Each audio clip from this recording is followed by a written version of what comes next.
गाय को कहते हैं 84 लाख योनियों में गाय सबसे आखिरी योनि है। गाय के बाद क्या प्राप्त होता है? मनुष्य का देह। गाय सबसे अंतिम योनि है 84 लाख योनियों की। जो गाय तक पहुंच गया 99 रन बन गए। आहा, एक रन की कमी है, शतक हो जाएगा। तो गाय 99 रन है और मानव का तन तो शतक है। ये पा लिया, इसके बाद कुछ पाने की जरूरत नहीं होती। मानव का तन पा लिया, सब कुछ पा लिया।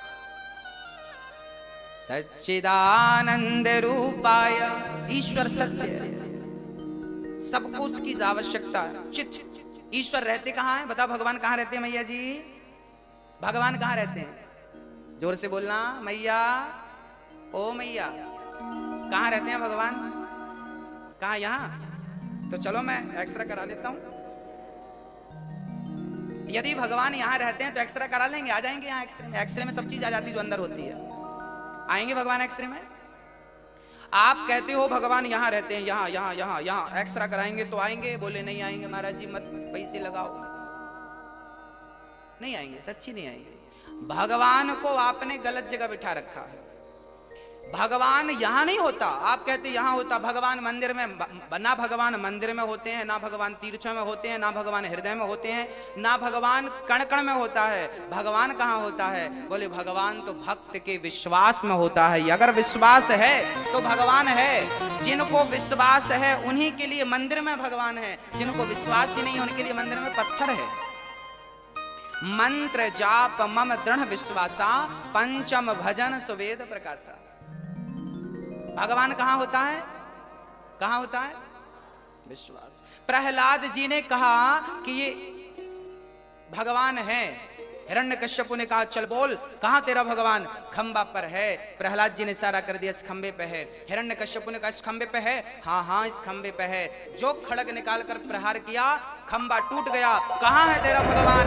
अब भगवान को लगा कि यदि मैं आज नहीं निकला तो मेरे भक्त का वचन मिथ्या हो जाएगा, फिर कौन यकीन करेगा? तो भक्त के वचन को सिद्ध करने के लिए भगवान नरसिंह को प्रकट होकर यह कहना पड़ा कि मेरा भक्त जिस तरफ इशारा कर दे मैं वहीं हूं। भगवान कहां? बोले भक्त की जहां हां भगवान वहां। भक्त की हां भगवान वहां। आपकी जहां हां है, ईश्वर यहां है, बस ईश्वर वहां है। प्रेम चाहिए। दही में, दूध में मक्खन होता है कि नहीं? घी होता है कि नहीं? क्या जरूरत पड़ती है? जरूरत किस चीज की है? अब दूध को कोई लिए घूमे, भाई साहब इसमें मक्खन तो है नहीं, हमें लगता गलत दूध दे दिया, हमें मक्खन वाला दूध चाहिए। एक सज्जन बोले दुकानदार से, भाई साहब दूध देना। दूध दिया। अरे बोले ये दूध नहीं, मक्खन वाला दूध चाहिए। अरे भाई इसमें मक्खन है। अरे भाई पागल समझ रहे यार, मक्खन हो दिखाई पड़ता हमें, होता तो पागल समझ रहे हो, हम पढ़े लिखे लोग हैं। अब बताइए दूध में मक्खन है पर उसे नजर नहीं आ रहा। भाई साहब तुझे नजर तब आएगा जब तुझे विधि पता होगी। दूध का दही बनता है, दही का फिर मंथन होता है, और जब मंथन होता है तो फिर आपको ऊपर ही मक्खन के दर्शन हो जाते हैं। फिर आपको अंदर हाथ डालने की भी जरूरत नहीं पड़ती। छाछ छाछ नीचे, मक्खन मक्खन ऊपर। बस जैसे दूध के कण कण में घी विद्यमान है, मक्खन विद्यमान है, ऐसे ही सृष्टि के कण कण में मेरा कन्हैया है। पर दही का जब तक मंथन ना किया जाए मक्खन तक पहुंचना पॉसिबल नहीं है। ऐसे ही जब तक भक्ति ना की जाए, प्रेम ना किया जाए, तब तक उस कृष्ण तक पहुंचना भी संभव नहीं है। प्रेम के मंथन से ही, भक्ति के मंथन से ही परमात्मा रूपी मक्खन प्रकट होता है। भक्तों, भगवान चित स्वरूप है, हम सबके भीतर हैं। तुलसीदास जी कहते हैं सत्य बराबर तब नहीं, झूठ बराबर पाप, जागे हृदय साच है, प्रभुता के हृदय आप।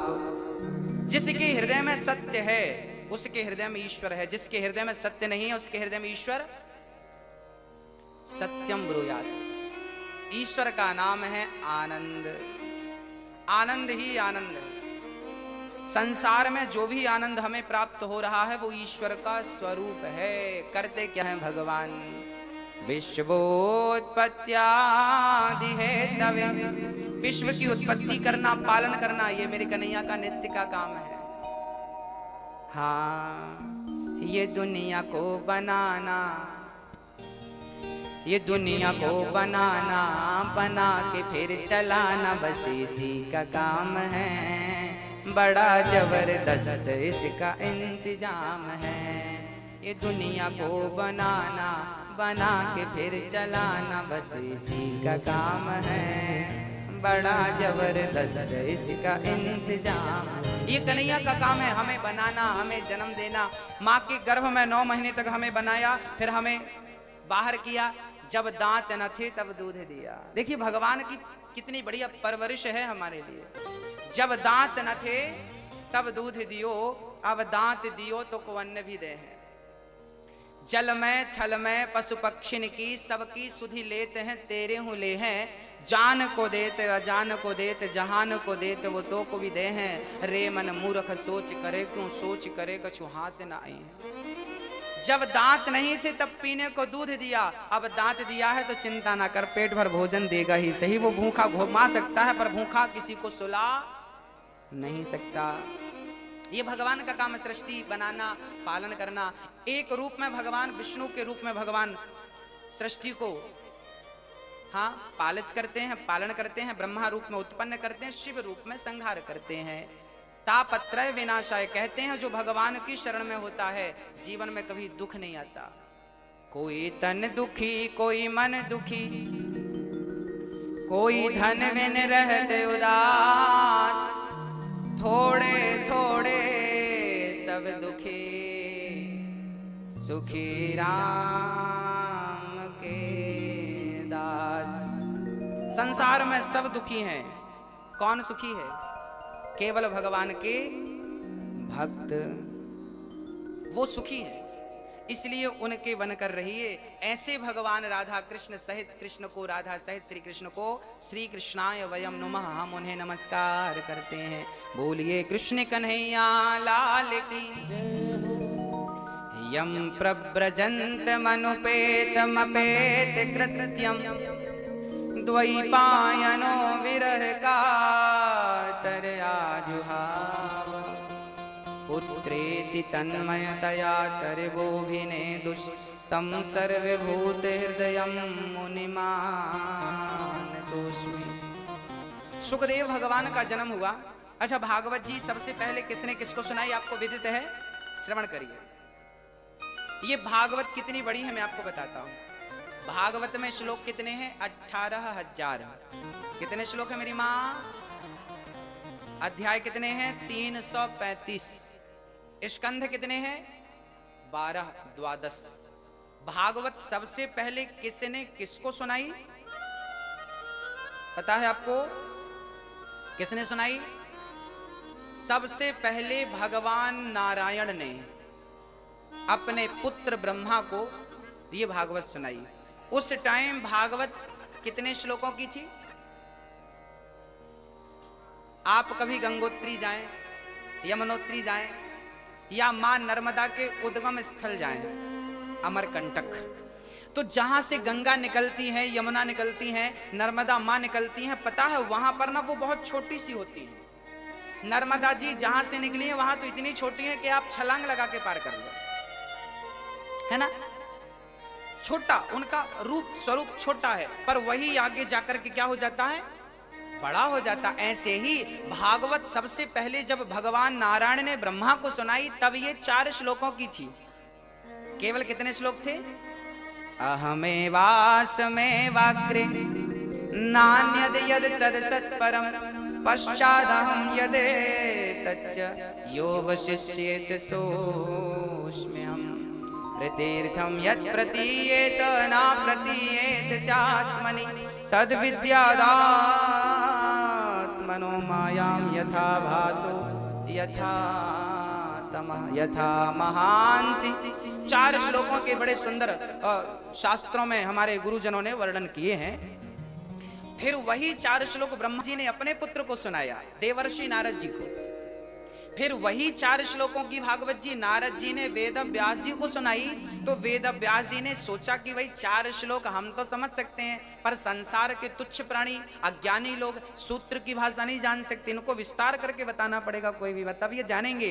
तब उन 4 श्लोकों की व्याख्या कर दी श्री व्यास जी ने, विस्तार कर दिया, इसलिए उनका नाम भी पड़ गया वेद व्यास, विस्तार करने के लिए।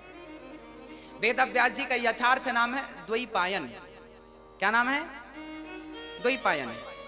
व्यास जी का नाम है द्वैपायन। उनका नाम जब वेदों का विस्तार किया, भागवत आदि का, उनका विस्तार के कारण नाम पड़ गया वेद व्यास। व्यास मीन्स विस्तार, विस्तार को, अधिक को संस्कृत में व्यास कहते हैं। तो वेद व्यास नाम। अच्छा, वेद व्यास जी के पुत्र हुए हैं। एक बार क्या हुआ, भगवान शंकर अपनी पत्नी माँ, हमारी माँ पार्वती से कहा, देवी आज आप बड़ी उदास हो। पार्वती ने कहा, प्रभु मुझे चिंता सता रही है, मैं आपसे बिछड़ना नहीं चाहती, मैं मरना नहीं चाहती, कुछ ऐसा करो कि मैं मरूं ना, क्योंकि मैं पिछले जन्म में मर गई थी, आपसे दूर चली गई थी, मुझे बिल्कुल अच्छा नहीं लगा। अच्छा, पार्वती पिछले जन्म में क्या थी? माता सती। सती दक्ष के यज्ञ में गई, जलकर भस्म हो गई, फिर बाद में वो क्या बनी? पार्वती। अब माता पार्वती ने कहा, प्रभु मैं आपको एक पल के लिए भी छोड़ना नहीं चाहती। शंकर जी बोले, तो फिर पार्वती ने कहा, प्रभु अच्छा ये बताओ, मैं तो कई बार मर चुकी, आप कितने बार? शंकर जी बोले, हम तो एक ही बार पैदा हुए हो तब से आज तक है, हम बार बार पैदा नहीं होते, हम मरते भाई। जो मरेगा वो पैदा होने की उम्मीद, मरेगा ही नहीं, सवाल ही नहीं खड़ा होता दोबारा पैदा होने का। पार्वती जी ने कहा, आपने कभी मरे ही नहीं आप? शंकर जी बोले, क्या चाहती हो, मर जाए? पार्वती जी बोली, हम नहीं चाहते कि आप मरें, पर ये बताइए कि आप कभी नहीं मरते, इसका राज क्या है? शंकर जी बोले, हमने अमर कथा सुन रखी है, और जो अमर कथा श्रवण कर लेता है वो कभी मरता नहीं, मृत्यु के चक्कर से सदा सदा के लिए मुक्त हो जाता है। पुनरपि जननम पुनरपि मरणम पुनरपि जननी जठरे शयनम भज गोविंदम गोविंदम भज मूढ़मते। आद्य शंकराचार्य जी ने कहा है कि जो गोविंद का भजन करता है, जो गोविंद की शरण में रहता, भज गोविंदम गोविंदम भज मूढ़मते। मूढ़मते मतलब हम, मूढ़मते मतलब अज्ञानी लोग है, अज्ञानी लोग। तू गोविंद का नाम जप, इसलिए जप ताकि तू यदि जपेगा तो आने जाने के चक्कर से, पुनरपि जननम पुनरपि मरणम, इस चक्कर से सदा सदा के लिए तू मुक्त हो जाएगा। पार्वती जी से शंकर जी ने कहा, मैंने उस नाम को बहुत जपा है, कथा सुनी है, इसलिए मैं मरूंगा ही नहीं। 7 दिन बाद राजा परीक्षित से सुखदेव जी ने यही पूछा, राजन क्या आप मरोगे? परीक्षित ने कहा, प्रभु मैं तो आत्मा हूं, आत्मा अविनाशी है, कभी नहीं मरती। जो भागवत सुन लेता है वो अपने स्वरूप को जान लेता है, वो इस बात को जान जाता है कि मैं कभी मरूंगा ही नहीं, क्योंकि वो अपने आप को शरीर नहीं आत्मा समझने लगता है। इसलिए शंकर जी ने कहा, देवी, पार्वती जी ने कहा, तो हमें भी वो कथा सुनाओ जिससे आप मरते नहीं हैं। शंकर जी बोले, चलो। अब शंकर जी पार्वती को लेके अमरनाथ चले गए। अमरनाथ के जंगल में डमरू बजाई, सारे पशु पक्षी भाग गए, पर एक छोटा सा शुक मीन्स तोता। अच्छा, ये तोता कौन था? जब राधा जी धराधाम में लीला करने आई, आज शायद बात होगी आपको,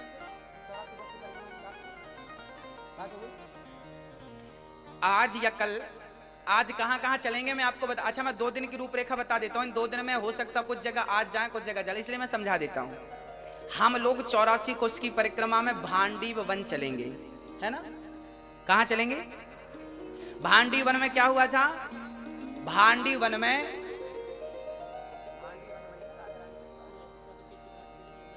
हाँ जी, भांडी वन में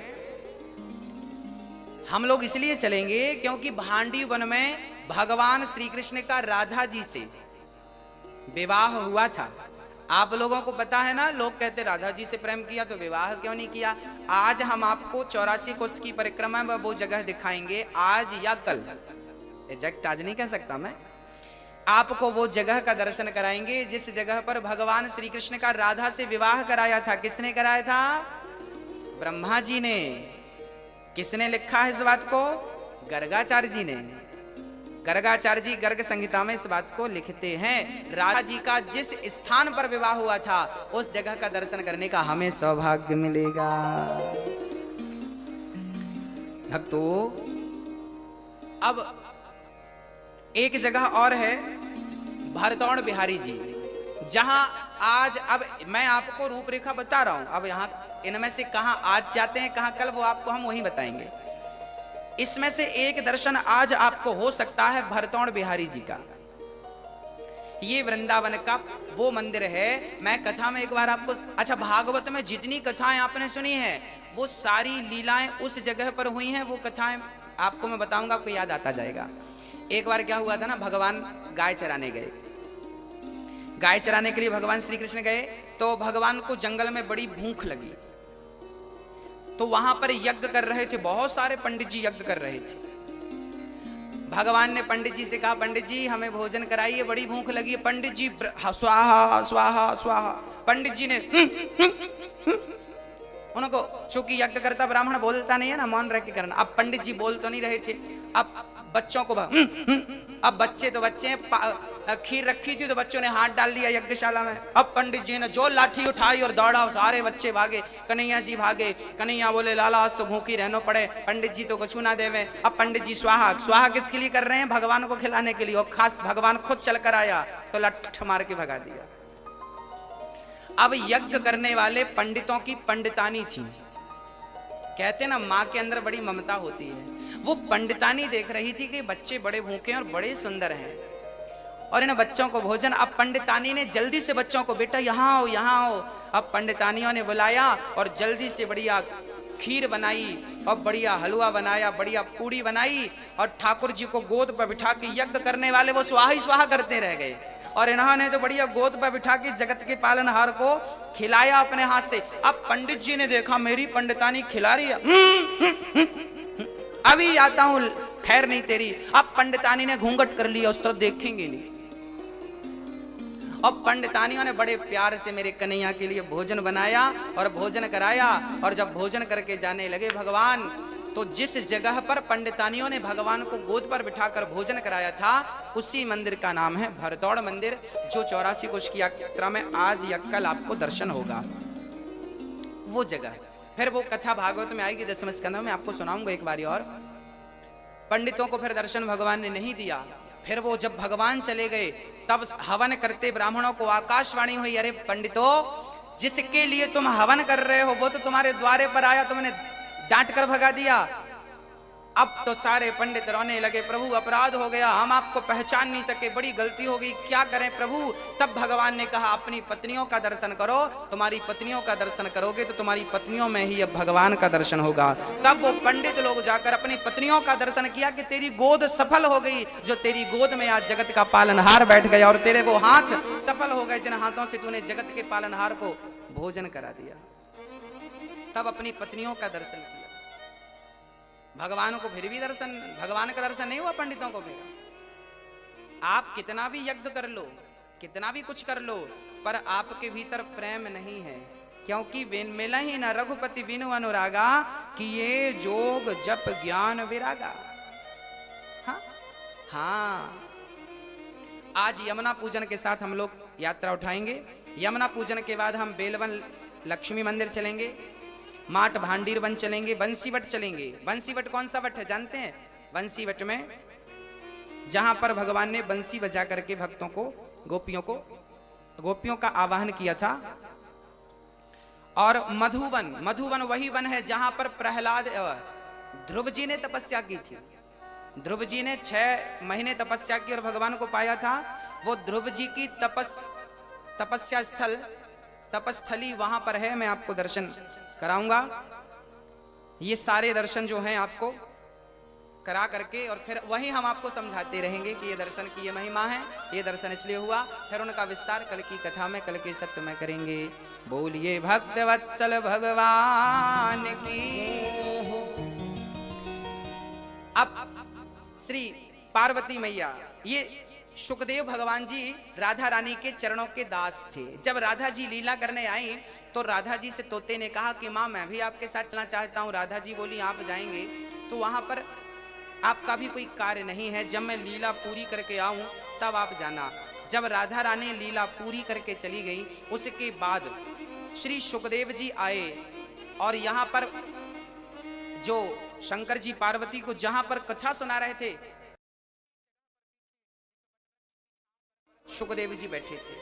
शंकर जी ने पार्वती को कथा सुनाई। पार्वती जी ने आंख बंद करके कथा सुनी। उन्हें निद्रा आ गई। पार्वती जी सोने लगी। अच्छा, शर्त ये थी कि आप सो रही हो कि सुन रही हो इसकी जानकारी कैसे लगेगी? तो हुंका देना था। एक राजा था। आप भी हुंका देती जाओ, नहीं तो फिर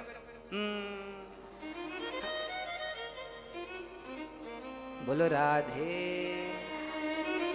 आप लोग भी हुंका देते जाना, थके हैं आप लोग, नींद आ सकती है।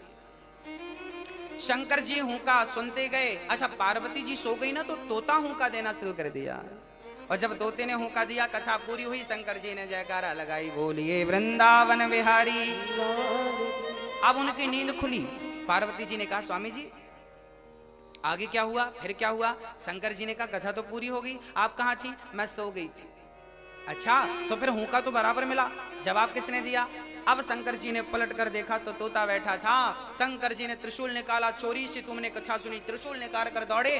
व्यास जी की पत्नी मासिक धर्म से निवृत्त होकर के अपने केस सुलझा रही थी। वो तोता दौड़ता हुआ आया, उड़ता हुआ, और माँ के गर्भ में, व्यास जी की पत्नी के मुख से गर्भ में चला गया। शंकर जी ने कहा, देवी हमारा चोर तुमने अंदर स्थान दिया है, अपने गर्भ में जल्दी से निकालो। व्यास जी की पत्नी ने कहा, शंकर जी आपका चोरी क्या हो गया? आपके पास ऐसा क्या है कि कोई चुराएगा? चोर सारे मंदिरों में जाते हैं, शंकर जी के मंदिर में नहीं जाते। चोरों को शंकर जी के मंदिर में मिलेगा ही नहीं। और शंकर जी भी बड़े भोले भाले हैं। एक बार एक चोर शंकर जी के मंदिर में पहुंच गया, कुछ नहीं मिला तो शंकर जी के ऊपर घंटा लटक रहा था, टन टन टन, बड़ा। चोर को लगा यार इसको बेचूंगा तो मिल जाएगा 2-4 हजार रुपए। अब घंटा निकालने लगा, पर शंकर जी के ऊपर कोई चेयर वगैरह नहीं थी कि पांव छड़के निकाले। अब कुछ था नहीं, तो उसने शंकर जी की पिंडी पर, शिवलिंग पर, शंकर जी पर खड़ा हो गया और शंकर जी के ऊपर खड़ा होकर घंटा उतारने लगा। तो शंकर जी प्रकट हो गए, बेटा दुनिया पुष्प चढ़ाती है, आज तूने अपने आप को चढ़ा दिया, मैं बहुत प्रसन्न हूं, बोल क्या चाहता है? पर चोर की बुद्धि भी भ्रष्ट थी। चोर ने कहा, कुछ नहीं चाहता, घंटा उतरवा दो बस, ये घंटे पे हाथ लगवाओ तो ये उतर जाए, तो 2-4 हजार का काम बने। जो सत्संगी नहीं है उससे मांगना भी नहीं आता, याद रखिएगा। मांगना भी सबको नहीं आता, पता है? हम लोग तुच्छ सी चीजें मांगते हैं। भगवान के सामने, भगवान के दरबार में जाकर कभी छोटी छोटी चीजें नहीं मांगनी चाहिए। क्या मांगना चाहिए? हाँ मैया, क्या मांगना चाहिए? भगवान से कभी कुछ नहीं मांगना चाहिए। कन्हैया हम तुझसे मांगने नहीं आए, हम तुझसे तुझको मांगने आए हैं, आपसे आपको मांगने आए हैं। हम आपसे चाहते हैं, आपको चाहते हैं, आपसे नहीं चाहते। हम आपसे क्या करेंगे चाह करके? हमें कोई चाह नहीं है, इच्छा नहीं है। हमें सब तो दिया मेरे बिहारी जी ने, बिना मांगे दिया। अब क्या चाह बताओ? वृंदावन का वास दे दिया 7 दिन के लिए, और क्या चाहिए? यहां पर तो हमारे रसिक भक्त कहा करते हैं कि प्रभु नाली का पानी पीना पड़े तो मैं नाली का पानी पी लूं, भक्तों का जूठन खाना पड़े, आप पत्तल में खा के जो फेंक देती हो वो चाटना पड़े, खाना पड़े, मैं वो खा लूंगा, पर बिहारी जी मुझे ब्रज से कभी दूर मत करना, मैं जूठन खा लूंगा। मैं आपकी रज नहीं छोड़ना, मतलब मैं वृंदावन को नहीं छोड़ना चाहता। ऐसी बात यहाँ के रसिक भक्त कहा करते। यहाँ का बास बहुत बहुत पुण्य से मिलता है मेरी माँ, बहुत पुण्य से, इसलिए यहाँ आप आ गए हैं, ये आपकी खुशनसीबी है। यहाँ बिहारी जी आपको जितने दिन रोक के रखे हैं, ये बिहारी जी की कृपा है। चल पड़े। यम प्रव्रजंत मनुपेतमपेत कृत्यम। यम सुखदेव जी, सुखदेव जी जब चले तो व्यास जी ने रोका। पुत्रेति तन्मयतया, पुत्र पुत्र, बेटा रुक जाओ, तुम जन्म लेते ही निकल पड़े भाई, शादी विवाह कर लो, बच्चे आदि कर लो, फिर चले जाना। सुखदेव जी बोले, प्रभु माया के जाल में कोई एक बार उलझ जाए तो उलझ जाता है, पर सुलझता नहीं है, इसलिए मैं आज आप भजन करने जा रहा हूं और गोविंद को छोड़कर मैं भोगों की ओर नहीं आना चाहता। कुछ स्त्रियां वहां पर निर्वस्त्र होकर स्नान कर रही थी, देवांगनाएं। जब सुखदेव जी वहां से निकले उन्हें लज्जा नहीं आई, परंतु व्यास जी जब वहां से निकले तो गोपियों ने वस्त्र धारण कर लिए। व्यास जी ने कहा, वाह मेरा जवान बेटा गया, तुम्हें लज्जा नहीं आई और मुझे देखकर लज्जित होती हो। तब उन कन्याओं ने कहा, सुखदेव व्यास जी आपके पुत्र को यह भी नहीं पता कि स्त्री और पुरुष में भेद क्या है, आपको सब पता है। इस संसार में, ब्रह्मा की सृष्टि में केवल सुखदेव जी एक ऐसे थे जिन्होंने काम क्रोध को जीत रखा था। आज हमारी एक मैया नाराज हो गई, गुरुजी 2 घंटे हो गए हमें खड़े, कोई सुनवाई नहीं हो रही है, हम जा रहे हैं वापस, हम जा रहे हैं।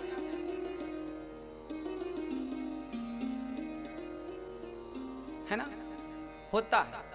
जब आप लोग बहुत देर तक खड़े रहते हैं, आप परेशान हो जाते हैं, तब आप ना चाह करके भी बोलते हैं। देखिए, वृंदावन में आके पहली बात तो कभी हमें गुस्से ही करना, और यहां आके हम कभी ये नहीं कह सकते कि हम जा रहे हैं। हाँ, धोखे से मत कहिएगा, क्योंकि ये बात यदि बिहारी जी ने सुन लिया तो बिहारी जी कहेंगे फिर जाओ, क्योंकि यहां आप आए हैं, आपकी मर्जी से नहीं आए। मैं फिर से कह रहा हूं, आप आए नहीं हैं, यहां बिहारी जी ने आपके अंदर प्रवेश करके ये प्रेरणा दी है कि चलो मेरे दर पे आओ। हाँ, यदि थोड़ी सी असुविधा हुई है हम उसे स्वीकार करें और सुधार करेंगे, पर आप धोखे से ये मत कहिए कि हम जा रहे हैं। हम सुन लेंगे तो चलेगा, पर बिहारी जी नहीं सुने ये बात, है ना। दूसरी बात ये है, सुखदेव जी, सुखदेव जी को राजा जनक के द्वार पे भेजा गया था। सुखदेव जी द्वार पर गए, द्वारपालों ने रोक दिया, चल खड़ा रहे। सुखदेव जी खड़े रहे, वहीं बैठ गए। सुखदेव जी बोले राजा साहब से मिलना है, कब मिलेंगे? बोले राजा साहब तो कल मिलेंगे। कोई बात नहीं, सुखदेव जी बैठ गए, वहां चिंतन करने लगे। कल फिर उठे, अब राजा साहब मिलेंगे? नहीं नहीं नहीं, आज नहीं मिलेंगे, कल मिलेंगे। भक्तों, शास्त्रों में लिखा है कि सुखदेव जी को 7 दिन तक द्वार पर बिठाया रखा, ना पानी मिला ना भोजन मिला। क्यों? क्योंकि सुखदेव जी को व्यास जी ने भागवत पढ़ाया। तो व्यास जी को लगा मैं अपने बेटे को भागवत तो पढ़ाऊंगा, क्या मेरा बेटा भागवत पढ़ने के योग्य है? क्या भागवत ये राजा परीक्षित को सुनाएगा तो क्या कथावाचक के योग्य है? क्या ये कथावाचक बन सकता है? क्या ये कथा सुनाने के योग्य है? क्या कथा पढ़ने, समझने, सीखने के योग्य है? तब पिता स्वयं व्यास जी ने अपने पुत्र सुखदेव जी को भेजा और जनक से कहा कि आप मिलना मत, मैं इसकी परीक्षा ले रहा हूं। 7 दिन तक द्वारपालों ने जलील किया सुखदेव जी को। यहाँ बैठ, यहाँ नहीं, चल यहाँ बैठ। 7 दिन तक जलील किया, खाना पीना कुछ नहीं। पर धन्य है सुखदेव जी कि उन 7 दिन में इतनी सी भी गुस्सा, इतना सा भी क्रोध नहीं आया। अब व्यास जी समझ गए कि मेरा बेटा कथा सुनाने और सुनने के योग्य है। देखिए, कथा सुनने का योग भी सब नहीं है, याद रखिए। आप लोग सुन रहे हैं, आप ईश्वर की कृपा है, पर कथा सुनने के योग्य कौन है? सुनाने की काबिलियत किसके अंदर है? जिसके अंदर गंभीरता हो, सहनशीलता हो। हाँ, ये नहीं कि हम आए और हम बस गुस्सा करने लगे ना। शांति, समुद्र कभी अपनी मर्यादा नहीं छोड़ता। हमें भी अपनी शांति की मर्यादा, शांति का परिचय नहीं छोड़ना चाहिए। सुखदेव जी 7 दिन के बाद जब राजा जनक से मिले, वार्तालाप हुई, कोई शिकायत नहीं कि साहब हम 7 दिन से खड़े रहे आपके द्वार पे, हम मिले ही नहीं और हम जा रहे हैं, तो मत मिलो ना। ये लक्षण नहीं है। ये हम तुच्छ लोग हैं ना, हमें बात बात पर गुस्सा आता है, क्रोध आता है। मैं समझता हूं कि आप थके हैं, आप दूर से आए हैं, आपको भी फ्रेश होना है, रेडी होना है, तैयार होना है, जरूरी है। नित्य की क्रियाएं तो जरूरी है, पर वो सारी सुविधाएं हम थोड़ा नजर डालें, यहां वहां पूछो, सब कुछ मिलेगा, सब कुछ मिलेगा। पर आप जीवन में, यहां नहीं, मैं 7 दिन की बात नहीं कर रहा हूं, आप अपने घर पे भी अपने बच्चों के साथ, पति और पत्नी के साथ भी कभी अपने धैर्य को खोइए मत। जीवन में क्रोध कब आता है? क्रोध किससे आता है? जिसने धैर्य को खो दिया, उसे क्या आएगा? क्या आएगा? क्रोध आएगा। जिसने धैर्य रखा, श्रद्धा और सबूरी, श्रद्धा ईश्वर पे क्या हो? श्रद्धा हो और सब्र हो। कहते हैं ना, सब्र का फल क्या होता है? हाँ, उस मिठास तक तब पहुंचेंगे जब सब्र रखेंगे। माता शबरी ने कितने वर्षों तक जंगल में झाड़ू लगाई? माता शबरी ने और रोज रोज ऐसे ऐसे देखती। माता शबरी कहती, बोल बोल बोल कागा। माता शबरी कहती कि बोल कौआ, मेरे राम कब आएंगे? हो बोल बोल बोल कागा, राम कब आएंगे? शबरी की झुपड़ी आके भाग खुल जाएंगे। शबरी की झुपड़ी आके भाग खुल जाएंगे। बोल बोल बोल कागा, राम कब आएंगे? पूरी जिंदगी इंतजार, आए नहीं राम जी, लगाई कहाँ देर रे। हाँ शबरी ने रखे हैं चुन चुन के बेर रे। किसी ने कहा राम जी आएंगे तो क्या करोगी?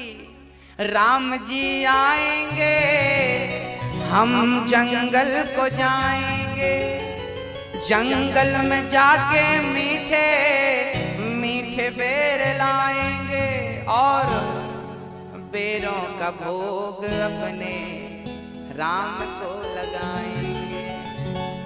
बेरों का भोग अपने राम को लगाएंगे। बेरों का भोग अपने राम को लगाएंगे। बोल बोल बोल कागा, राम कब आएंगे? पूरी जिंदगी निकल गई पर सेवा नहीं छोड़ी। पूरे जंगल में झाड़ू लगाती। किसी ने कहा माता शबरी ये पूरे जंगल में झाड़ू क्यों लगाती है? बोले कब आ जाएं, कहां से आ जाएं कोई नहीं जानता। मेरे राम के चरणों में कांटे ना चुभे, कंकड़ ना चुभे, कोई पत्थर ना लग जाए, पूरा जंगल साफ कर देती है। सेवा नहीं छोड़ा माता शबरी ने। और हमें भी क्या नहीं छोड़ना चाहिए? सेवा। माता शबरी राम की सेवा क्या करती थी? झाड़ू लगाकर अपने गुरुजी के बर्तन धुलती थी। गुरुजी के चरणों की सेवा, जिस रास्ते से गुरु निकलते झाड़ू लगा देती। वो राम को नहीं जानती थी पर गुरु को जानती थी, और गुरु को जान गई तो गुरु ने राम तक पहुंचा दिया। यही गुरु का काम है। जो गुरु तक पहुंचाता है वो राम तक पहुंचाता है। इसलिए जीवन में गुरु की आवश्यकता होती है, क्योंकि गुरु तक शबरी पहुंची तो राम तक पहुंची। माता शबरी को राम तक किसने